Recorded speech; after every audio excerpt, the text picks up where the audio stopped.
Apakah hukum buat rawatan pergigian semasa berpuasa? Ni masalah ramai orang tanya. Cabut gigi batal dah puasa.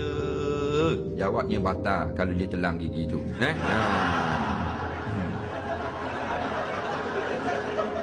Betul tak?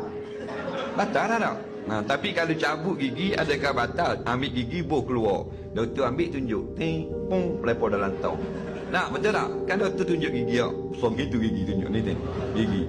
Oh, dia pun piung lepas dalam tong. Siapa? Betul tak? Batal tak? Makan dan minum. Dah dia makan tak gigi? Dah makan. Tak batal. Lain tahu doktor tunjuk ni gigi bocil. Bulan. Batal. Atau ditelang pelayar doktor tu. Baru batal. Tak ada masalah. Kemudian cocok pula. Cocok tu. Ada orang kata batal.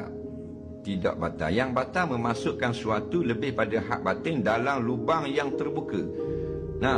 Telinga, hidung, mulut dan kemaluan. Sebab tu cocok injection tidak batal.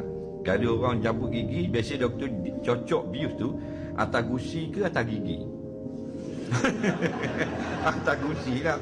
Kalau atas gigi cari jarum. Banyak orang. Atas gusi cerok masuk dalam isi. Ciuk dia cocok. Bius pun masuk dalam saraf. Dia tipu. Tak sakit. Padahal sakit. Dia tipu je. Tak batal. Melainkan dia kata ke doktor, jangan cocok dalam gusi, cocok dalam mulut saya. Dia pun telah. Tu baru batal.